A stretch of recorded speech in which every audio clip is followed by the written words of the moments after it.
Hello, everybody, and welcome to the 10th English Fast Track Seminar. I'm Murtaza Charkobi, an assistant professor in the Institute of Education at National Research University Higher School of Economics. Today, we have a new seminar, a new speaker, and a new topic. Let me briefly introduce you our today's speaker, who is Emilia Bogdanova. Is a PhD student in our institute, Institute of Education.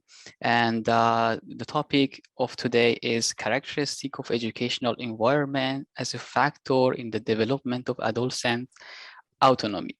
So thank you, Emilia, for accepting our invitation. And we are very happy to have you today. You can say now a few words about yourself, your research, and probably after you can start your presentation. So microphone is yours. You can start now. Thank you, Mr. Murtaza. Hello, everybody. Ladies and gentlemen, let me start. I'm a second year student, as Mr. Murtaza said, and today I want to present my PhD thesis and to get feedback from you. And please ask me some questions if something will be not very clear. So let me start, and I try to make a demonstration of my screen. And I will tell about my PhD thesis. First, I would like to talk about objectives and questions. Then I would like to take a look at the framework and contradictions. And lastly, we are going to discuss research design and first results. So this is my plan, and time is start now. So the main issue is the adolescent autonomy and characteristics of the educational environment as a factor of its development and of growing up. I think that is really, really important. So the main crucial objectives is to identify the points of effective coexistence of the educational environment and autonomy. I think that autonomy is an umbrella term which is included a lot of structures and a lot of things, and it's a very big and important term in growing up. And educational environment is up to it. You see, it's like a cloud and an umbrella. The primary aim of the study is to empirically test the possibility of the proposed autonomy model and to determine its predictive value in. And the minor point is to describe the and foreign works, because nobody done it yet. So the educational environment adolescent autonomy model, the relationship between autonomy and other indices of independence in school environment. Let's do next. Talk a few about research goals and research questions. You can see a small scheme, and I think it's really important scheme for my thesis because we can use and understand environment in object and as object, and adolescent and could be led by environment, and we will find out how it works. We will find out how other participants depend on it, and how a teenager's actions emerge within the educational environment. I have two main questions: what practices and types of activities are used in schools to develop an adult becoming practices, and what type of relationships between adolescents and the environment can be authenticated. And I have three minor questions, but I think that it's not really important now. It's additionals. There are additionals. The aim is to study their relationship, as I said. I think it's clear. For research, we should know what is the educational environment and what is the autonomy. We should learn it. We should research the construct And we will focus on 6 main points of school environment, of educational environment. You could see that it's subjective, changeable, situational, projective, essential, and active. And it would combine all aspects of communication with environment. As for the autonomy, it's more wider, and it's very interesting thing. You could see that we have a lot of links and we have a lot of connections with other different social psychological constructs. We could see even independence, well-being. We could see communication, decision-making. And through my thesis, I hope to find out what is the main thing and what is the minor thing. If we talk about the novelty, I think that it's based on important contradiction. The main gap in modern childhood is a discrepancy between requirements of the educational system and requirements of growing up. And we have a solution for this contradiction. It have 2 points.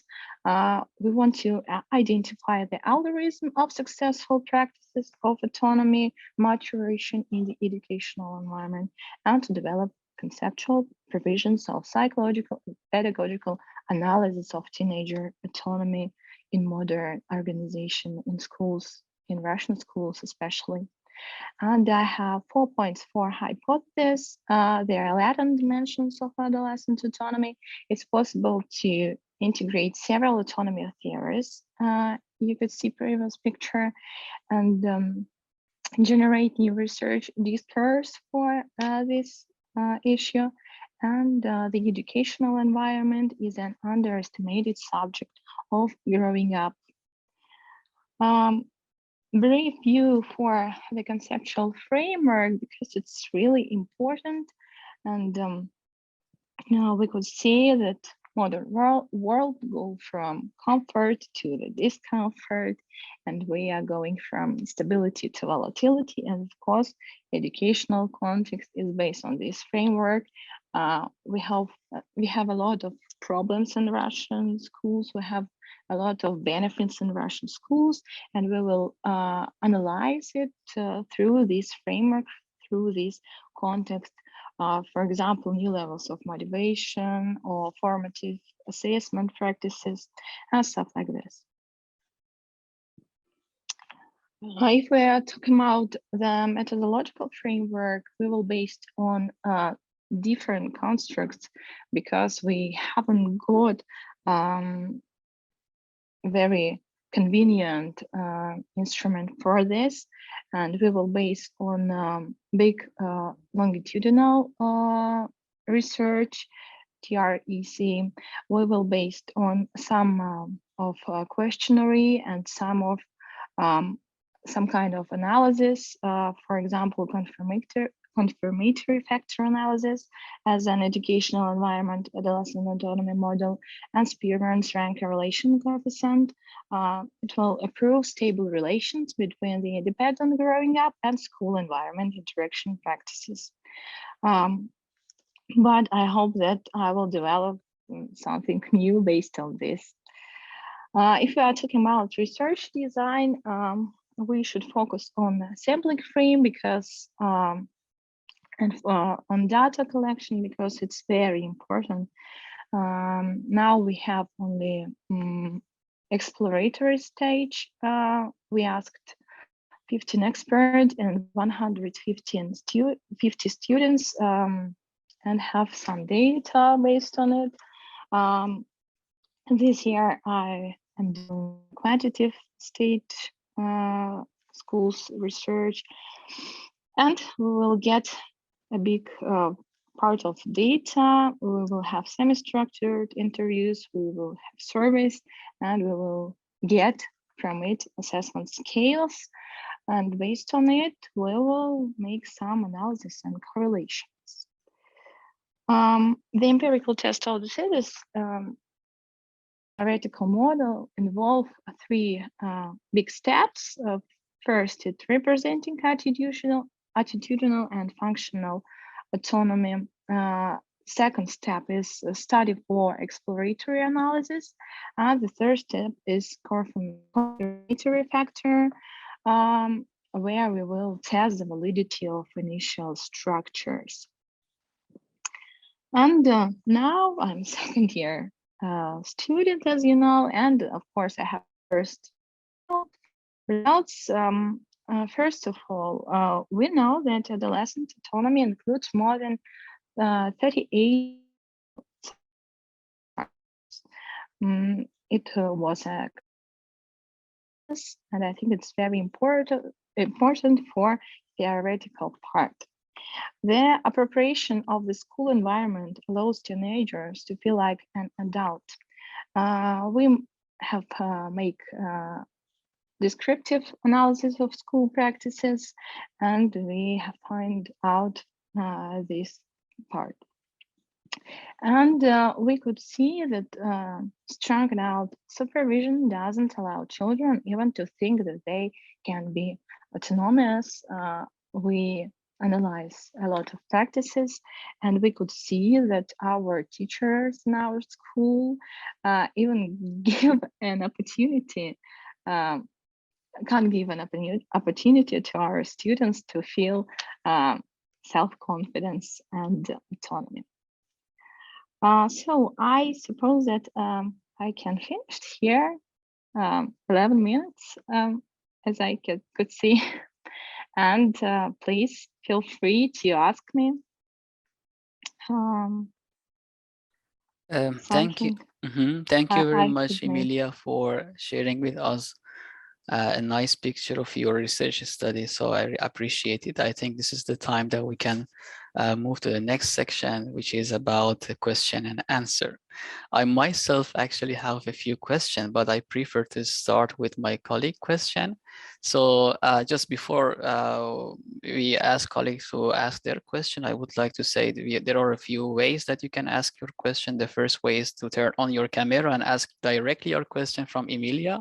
The second way is just to pass your question to me, and then I can ask on your behalf. And the third way actually is to ask your question through chat. So please, if you have a question, you can now start. We have. Thank you, Alex. So we have Alex. So Alex is here, okay, but no question. Anyone has a question? May I ask one Tatiana, question? yeah, please. So question for comprehension. School environment is quite complex environment, and it's very hard to divide physical environment from all educational traditions, teachers' beliefs, and things like that. But how you plan to distinguish this, for example, the possibility to do something in classrooms, or for example, having this recreation area, from what teachers really allow to do in this area, even if they have pillows, for example, for lying there, but if teachers allow to do it. Thank you for your question, Tatiana. I suppose that all of you know the structure of affordances, and we will focus on this affordance whole school in the whole practices, even in the classroom or in a recreation area. It doesn't important. We will focus on practice which students will use for feel them as adult people, and we will focus on communications through peer-to-peer communication and student-to-teacher communication. We will focus on these kinds of communication with people and with the school. So if I understand you correctly. So your study is not about physical environment, but it's like psychological climate of a school. Yeah, it's more about climate. And if you saw my presentation, I have 6 psychological aspects of the environment, not the special aspects. But what do you think? Could this physical environment have an impact on growing up as an adult in schools? I think yes, but I have a very big part of thinking about what I should focus on, because my thesis 1 year ago was very big and I couldn't focus on one thing. And I think that I will focus only on psychological things, but of course, special things are important too. But I want to focus on it. Thank you. Thank you, Tatiana, for the question. Is there anyone who wants to ask a question? So, no, then I can continue with the question. Okay, so let me I start some question, perhaps they are useful. So let's see. Back to what Tatiana said, that actually was my question too. So when you mentioned educational environment, actually I was thinking you're going to speak about the physical aspect of environment.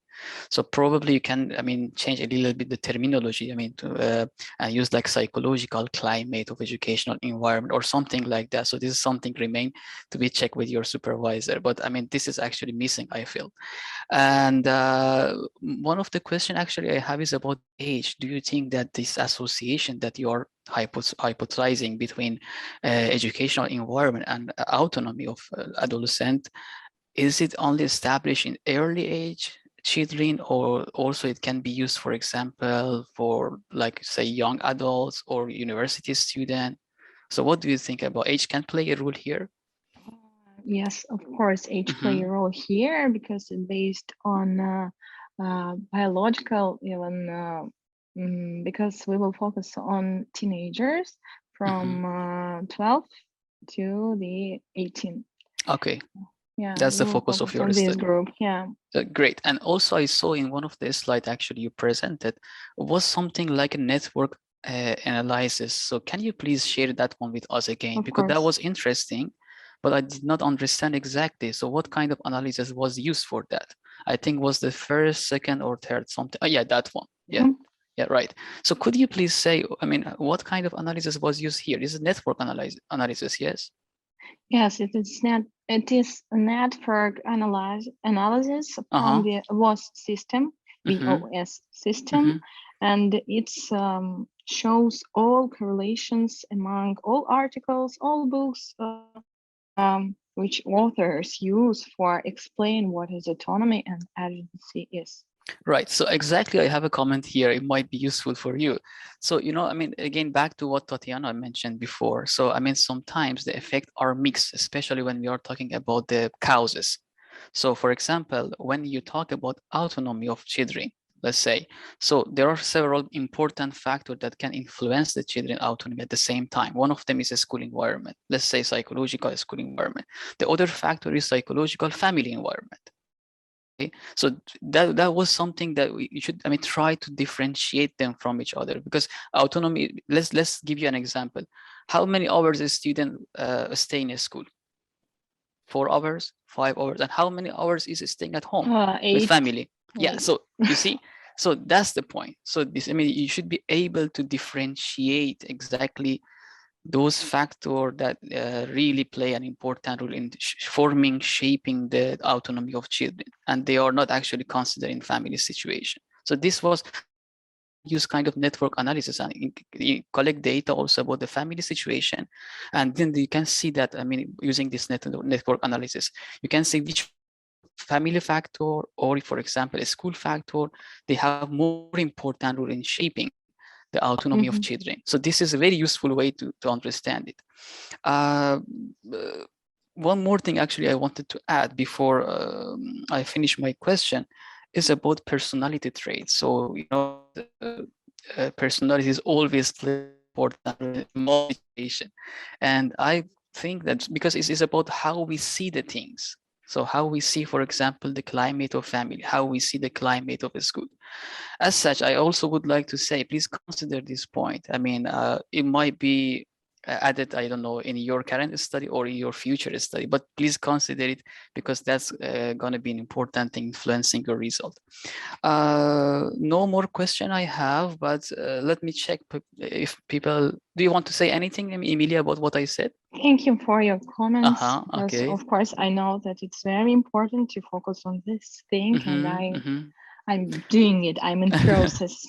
That's great. And also, I received a textual question from Alex. So maybe I'm reading it for you. So maybe okay. I have missed, but do you use controlling variable as public-private school? Maybe the neighborhood where a school is, for example. So Alex is asking, do you have any controlling variable in your study, for example, socioeconomic status, or for example, the type of a school is being public or private? Because there are many studies showing that, for example, type of a school also is influencing this association. So do you consider, or maybe did you consider this point or not? It's a big problem for me because now I have results only from public schools in Moscow, but I understand that we have different results from private schools and from schools in other cities. But now I suppose that I will focus only on Moscow public schools because I know something about it because I am a teacher and I see how this system works, and I see some problems, some real problems. And of course, I have more practical establishment in this. So I hope right. this can answer. Yeah, just something came to my mind about, I think, one of the measure, let's say, scale. Just I want to share it with you before we finish this presentation. It was about confirmatory factor analysis that you are going to conduct on one of your scale. Please take into consideration that normally we start with the 10% of this. For example, you are going to collect 150, total size of your studies. That's so 10% is like, how much is like 15, I guess. So that might not be enough. So it means that you have to increase your sample size. I know, of course. Okay, so this is not actually enough. Just to tell you, if you are going to publish, you need to take it into consideration. Great. Let me check quickly. Yeah. One else wants to ask? Tatiana, please. Maybe I can add a comment to Alex. Please. I think in Russian context, at least for Moscow, whereas no very high necessity to include private schools because we do not have so much private schools and they're not easily available. And generally in Russia, public schools are the main places where students are get education. Still topic to study how what's happening in public schools because it's almost about all students in Russia. So of course practices should be different, but public schools are very interesting. Yeah, that's great. So thank you, Tatiana, for adding this comment. So it seems that there is no more questions. So I think here is the time that we can close this seminar. So I would like once again thank you, Emilia, on behalf of the Institute of Education and also our colleague and some maybe foreign guests we have here for attending this seminar and also for asking a question and providing you with some useful comment. So thank you everybody again, and hope we see you on next seminar. And goodbye. Thank you for this opportunity. Thank you for your comments. Bye.